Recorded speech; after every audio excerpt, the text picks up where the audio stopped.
Hello, everyone. Welcome to episode 128, How Playing Small Hurts Your People.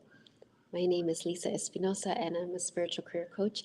And I help helpers and change makers and visionaries and social change agents to share their gifts with the most impact, with the most power, in a way that really honors who they are and in a way that cultivates a life that they love, no matter what challenges arise. And so today, this episode, I'm so excited to talk about it. It's really part of the lead up to this month's masterclass, which is all about embodying your expertise energy. And so I want to share for those of you who follow me and who've joined my podcast before, welcome back. And if you're new to my work, welcome, welcome, welcome. You might notice if you've seen me before that my background looks different. And that's because if you don't know, I relocated for 1 month. We're in a different city in Mexico to for Greg, my husband's cancer journey. He's going to be here receiving a stem cell transplant. So that's a whole other story. But we just arrived 2 days ago, and so I'm still kind of settling in and figuring out the sound. And I thought I had a microphone that worked, but it wasn't right before. So thank you for your patience and understanding. But I'm so committed to showing up because, that's what we're called to do, right? As a helper, as a change maker, as someone who serves and leads, your life is your training. And so, whatever is happening in your life is part of the gift you're here to give the world. And so, what do I mean by staying small? This is connected. Last week, episode 127 was all about up leveling your self concept. This is very connected to that, but it's slightly different. So, in that episode, I explained how your self concept are the thoughts you think about yourself. So, I highly recommend you go back to listen to that one because these two are really like partner episodes. But you can still listen to this one now. Staying small is about your thoughts. Yes, it overlaps with your thoughts about yourself for sure, but and it's mostly also your thoughts about visibility, your thoughts about being seen, your thoughts about taking up space, your thoughts about standing out from the crowd. When you play small, what does that mean? You second guess yourself, you hold back, you doubt yourself. You're always shining the light on somebody else. Not from a place, yes, there might be a very generous spirit that you have. That's a beautiful thing. We all want to shine our light on other people. But it becomes a problem when you're doing that to deflect from you, right? So that's what staying small is. And, how does it show up in your life? So, for example, it could show up often. What I notice is a lot of my clients, they're helpers. Many are wellness professionals, therapists, other coaches. And so I'll just give an example from them. So what might often happen is that they kind of forget their accomplishments. And I say forget in quotations because they don't literally forget. Obviously, if I remind them, they're like, oh, yeah, I did that. But in the moment, maybe when they're with peers or where they're with a group of people, they don't show up from a place of expertise, not from arrogance or narcissism, but from a place of like, oh, yeah, I have wisdom. I have wisdom to share with others. Instead, that kind of goes out the window and they're in this other place. It's almost like this default setting of like hold back, pull back, don't stand out, don't show off, don't um, get attention on yourself, deflect, even to the point like if somebody gives a compliment about their accomplishments, they would dismiss that, right? And so that's one way that it can look. It also, like, for example, I have clients who've written books and they might be getting ready to do a talk or something like that. And they forget they've written a book, right? They forget that they have the expertise of an author and the experiences, right, that they share.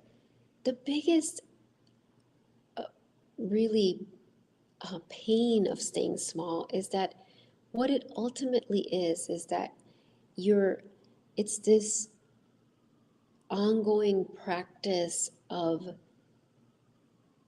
not acknowledging your wisdom.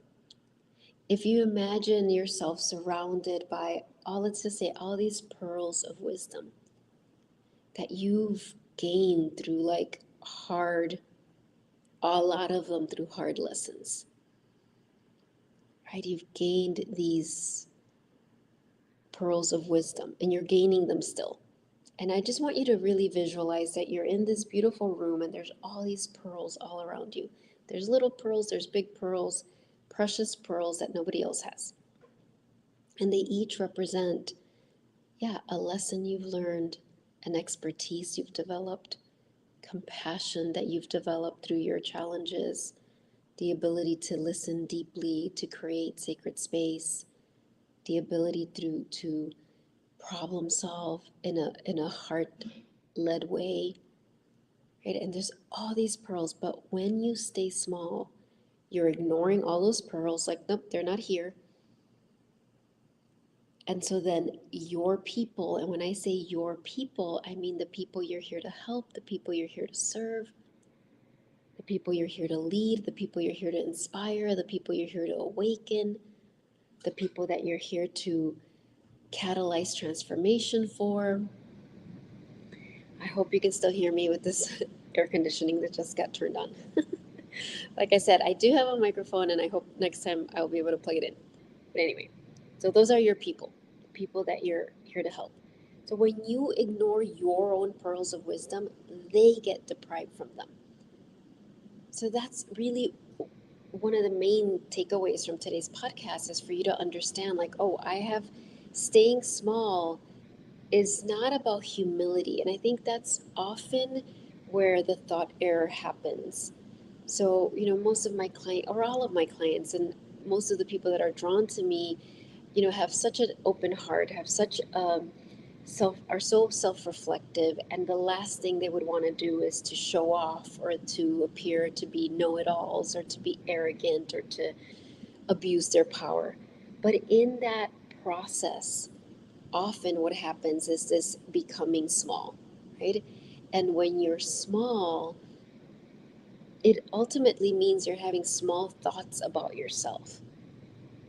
Well, my wisdom's not important, or I don't really have that much wisdom to share, or well, everybody has this wisdom, or nobody cares, nobody wants this wisdom. You might not be conscious of those thoughts, but there's some version of that could be in there. Or it's dangerous to share my wisdom. People won't like me if I share it. People will be jealous if I share it. People want to take it away if I share it.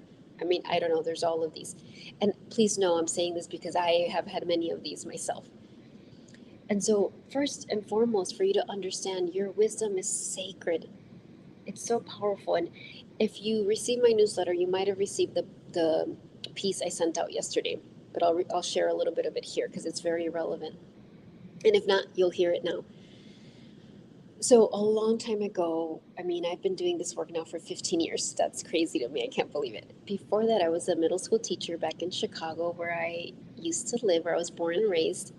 We've been relocated in Mexico for almost 2 years now. But back in Chicago, 15 years ago, it was 2009, I had left my job as a middle school teacher. I had left a very successful career in education to follow my soul's guidance to come into this field of wellness and healing. I knew I was very vague on the details, but it was a very strong calling. And I was going for an interview at this holistic fertility center in Chicago. It just kind of all aligned that a friend was like, hey, they have an opening. Back then it was really not for a coach, but it was a Reiki healer. I literally was like a newbie at this. Okay. I was like so insecure, so like, oh my gosh, but there was this opportunity for this job. So I went for the interview. And the interview consisted, I know I've shared this story before, so bear with me if you've heard it already. But the interview consisted of me basically doing, if you don't know what Reiki is, it's a form of energy healing, kind of. It doesn't have to be hands on, but I was doing hands on at that time. So my interview was me going to do this hands on healing session on. She wasn't the owner of the holistic fertility center, but she was manager. She was up there. She was in charge of hiring. So I was terrified and like so nervous. And I was also really sick. I remember it was on a Halloween. I remember it was Halloween. I drove to this really nice place in the very nice part of Chicago. right by the Chicago River, and I looked down because you could kind of right before the entrance, there was a place where you could look down at the river because I was like, first of all, I was on heavy medication, which I don't like to take because I was sneezing. I was like, I cannot be sneezing when I do Reiki on this woman. So I had all this medication and I looked down at the water because I was like, oh my gosh, please help me. I was so convinced I was going to fail this interview. But there was a turtle, there's a baby turtle in the water. And I was like, okay, this is a good sign. So I went in there, I did the I did the session. The point is what happened after the session. I did get hired, by the way. But this woman, very wise woman who had been in the wellness field for many, many years, she was very happy with it. I was internally in shock because I was really the whole time. I remember when I was doing the session, I was praying and I was thinking, like, oh God, please just let healing flow through me to this woman because I don't know what I'm doing. But she was very happy and very, um, offered me the position. And she must have sensed my insecurities or whatever, all of that, because she had so much experience. And she said to me something along the lines of, like, Lisa, you don't want to be the best kept secret. That's what she said. She said something like, often the most gifted healers aren't the most well known or the ones that have the most clients or that have the most reach. And often the ones that are the most gifted, not many people know about them because they're hiding. So she was like, so don't be the best kept secret. And it really struck me. Now, I was right at the beginning. I wasn't at the beginning of my professional career. I'd been a teacher in education for almost 10 years and had done a lot in that career, but I was new in this wellness field. And that really stuck with me, like, don't be the best kept secret. And so now it's been 15 years, since then. And I understand so much more what she means. I really feel like my soul spoke to me through her. That it was like, Lisa, it's all these thought errors we have about visibility and about not showing off and then about not being arrogant and then not being a narcissist and not being pushy and all of those things, although they might come from a good place, because yeah, I don't want to be any of those things. I know none of you want to be those things. It is, we use it against ourselves and people use it against us, like. And so even though obviously it was a practice and there was many, many, many times when I wanted to hide and many, many, many times where I was scared and all of the things, but I kept showing up. And so this is connected to today's podcast episode of, how staying small hurts your people, because really that was this woman's message to me. She was like, it will hurt the people you're here to help if you stay a secret that nobody knows about, right? If you stay in the background. And so that's what I want you to think about when this place of staying small, it's not humility. Humility is valuable and essential on this path, of course. It's a it's a soul quality. Humility comes from maturity. It doesn't come from insecurity. So yes, this isn't about, like, just telling everybody we see all our accomplishments. It's not about that at all. It's about this energy you carry. And you can be in your expertise energy and simultaneously be a very humble person. So please don't mistake those two. Remember, humility comes from spiritual maturity, not insecurity. And you can tell how that feels in your body. So, what is the opposite of staying small? So, the opposite of staying small is taking up space. Taking up space, like, first you have to, like, it's a very physical, energetic thing, right? It's like being in your body all the way down to your feet, all the way through your energetic roots connecting to the earth. And it's like commanding that space. Now, again, these words can be triggering if you've ever been in front of somebody, maybe you had a boss or a manager, you observed it, or you've observed leaders in the public arena who command a space through fear and arrogance and narcissism. That's not what this is. It's like you're not apologizing for who you are. You know that your voice, your presence, your wisdom is sacred and so needed in the world. just like everybody else's is.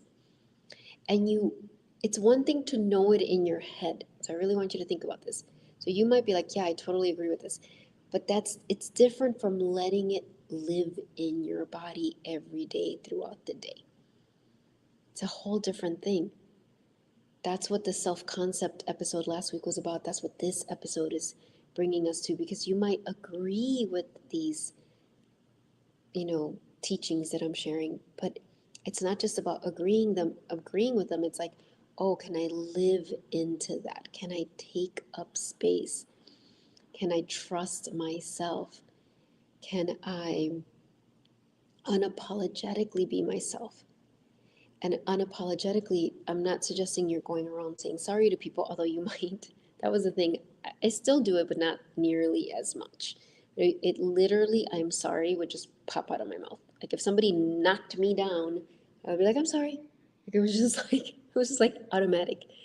And I realized like I just go around apologizing for being me, right? And it's like, so unapologetically being yourself, meaning like you love yourself, you know yourself, you value, again, go back to that image of those pearls of wisdom. You know that you earn them through your challenges, through your celebrations. It was part of the training of your life, and it is selfish to not share it. It is irresponsible to not share it. And I don't say that to judge you or judge myself, because we all do that, but it's important for us to recognize, oh, it's actually my responsibility to not stay small. I'm doing a disservice to myself, first and foremost, and to others when I stay small. And I want to show you the card I pulled. When we came here for a month, there was only, I had so many things to pack, so I didn't bring all my oracle cards, but I brought that one. And I pulled a card before we started, and this one says, Fearless Self-Love. Whenever I choose to love myself, no matter the circumstances surrounding me, I am practicing fearlessness. Look at this beautiful woman. I don't know if you can tell, she's got frogs, little frogs in her hair. So frogs are all like about emotional healing, about transformation, transmutation. So fearless self-love, I really believe this not staying small is in being big, right? So let's say the opposite of staying small is being in your power, taking up space, going big, whatever that means for you. Please understand, it will look different for everyone. It doesn't necessarily mean you walk in a room and you're like, hey, I'm here. It might, if that's very natural for you. That is not natural for me. But it's not about that. It's your presence. You're very grounded in who you are. And again, you're very aware of your pearls of wisdom.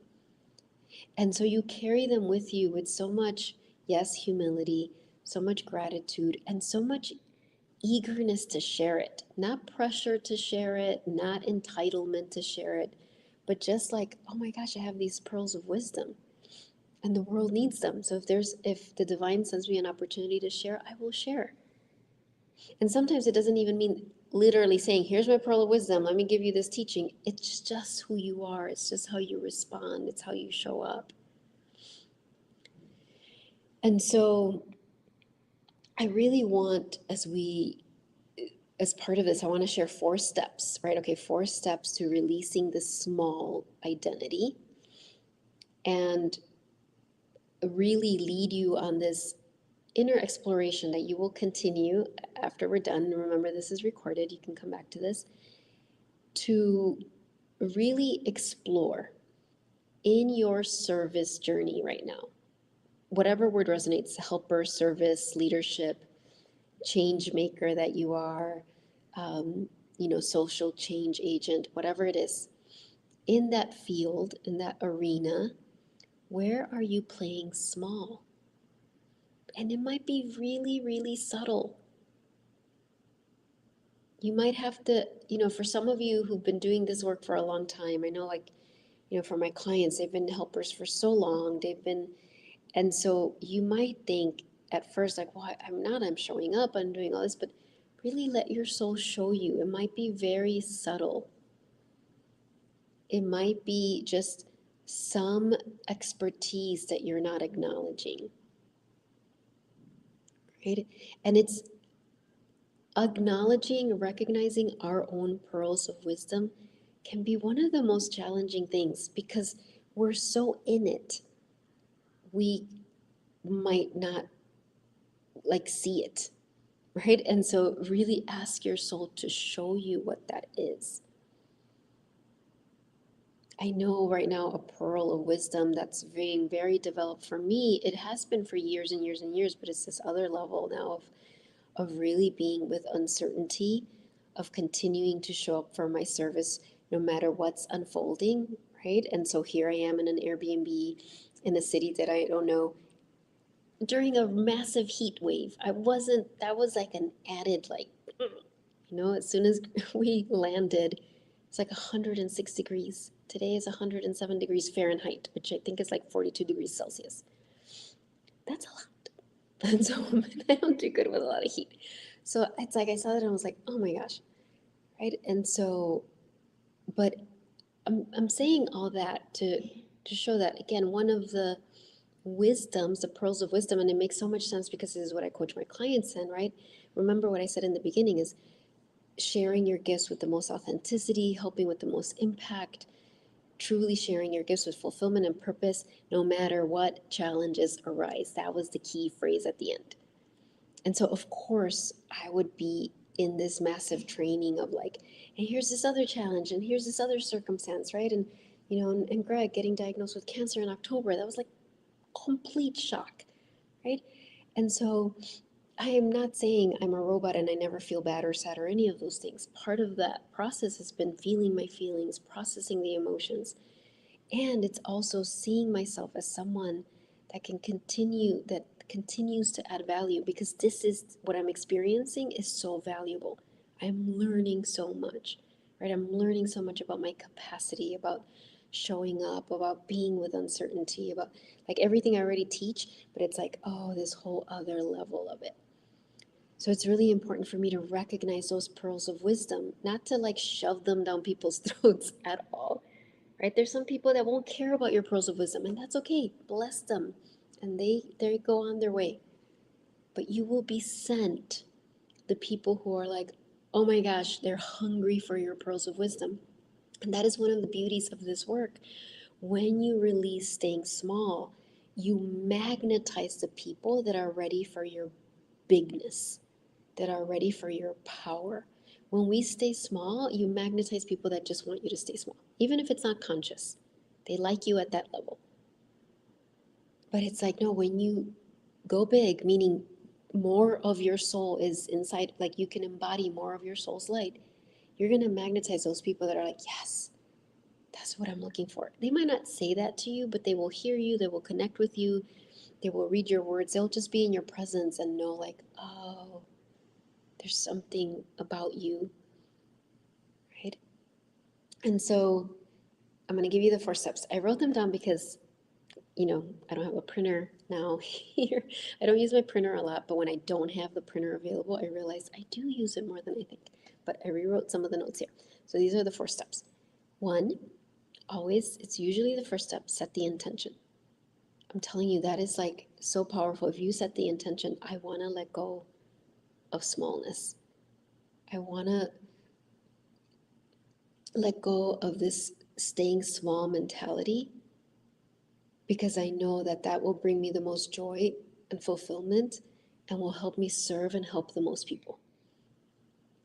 So that's step one, just set the intention. And maybe that's all you do for this moment. Like maybe that's like a big thing for you. Maybe when you're doing that, you're like, oh, I have parts that are scared. And then explore what they're afraid of. Explore the fear. Ask that question, well, what am I afraid will happen if I go big? And if you want help with this, by the way, I do offer a private breakthrough consult. I'll be here in Monterrey, Mexico, when we do it. But I can help you with this. I can absolutely help you with this. And you don't need to prepare anything. It's a free 1 hour consultation. I'll help you. And then if I feel I can help you further, I'll share the details of my coaching program. Right now, you can just email me and I'll put that in the comments and we'll find a time. Just for the next 2 weeks or so, that'll be the easiest way to schedule a time rather than putting my calendar link. But anyway, I digress. First step is set the intention. Second step, you're going to Ask your soul to show you, where am I staying small in my service? Where am I staying small? Now, a few things about this step. Whenever you ask your soul a question, your soul always, always answers you. Your soul's eager to talk to you, but you might not hear the answer right away, or you might hear it and you might doubt it. So just say to your soul, like, give me signs, show me messages, send me synchronicity, dreams, however way, like hit me over the head with it, basically, that this is your answer. And there was something else I was going to say about that step. Ask your soul, where am I staying small? Oh, this is what I was going to say. And I've said this many, many times, but I want to be very clear. There are many stages to your service. And you might be in a stage where you're taking a lot of action, you're helping a lot of people, you're helping a lot of people in obvious ways, right? Or you might be in a stage where you're more kind of in recovery, and it's a very powerful, important stage. I have been in both. And so this applies to whatever stage you're in. So if you're listening to me and you're like, well, but right now I'm not seeing clients and I'm not really teaching classes, but still, when you're a helper, you're always a helper.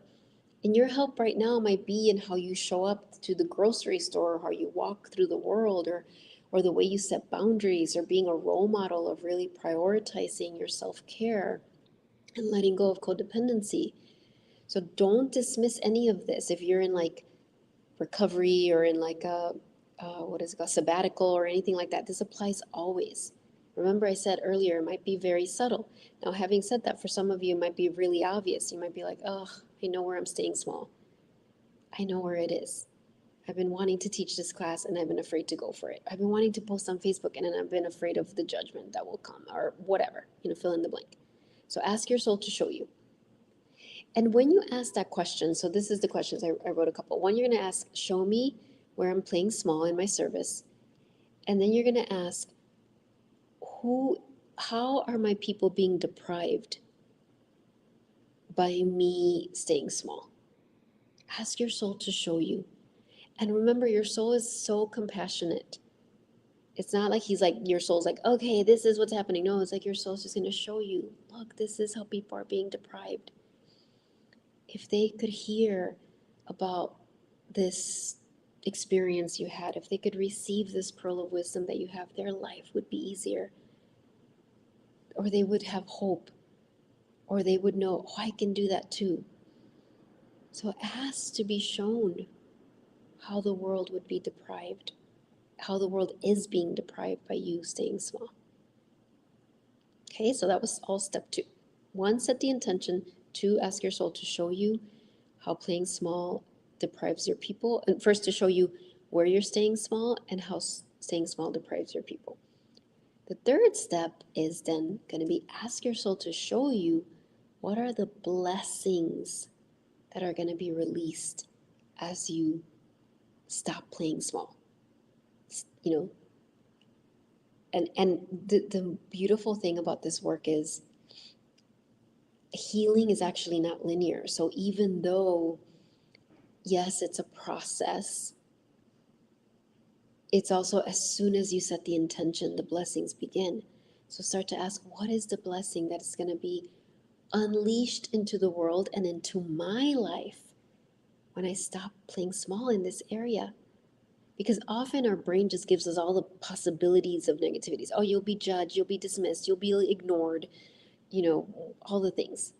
And that's just the brain, egoic mind that wants to keep us small, really. Wants to keep us safe. It thinks safe is small. Stay comfortable, that's what keeps you safe.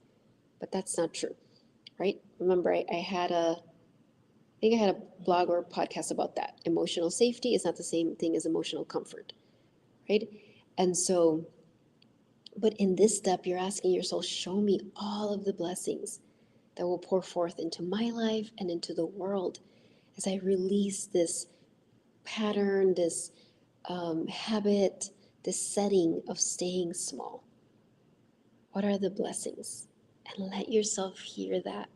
Like for me, it's so wonderful to think, I could have decided, and I would have decided if my soul had said, Lisa, for this month, when you're going to be in a different city in Mexico, when Greg's going to be going through this stem cell transplant, take the whole month off. I would have done that if my soul, if that had been the soul guidance, but that wasn't my guidance.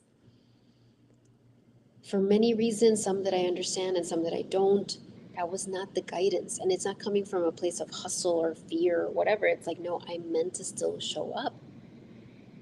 And I can see what the blessings are, the blessings that are for me, right? As I show up, as I serve, as I share some of the story of what's happening, as I share the teachings that are kind of overflowing from me as I go through this initiation with Greg.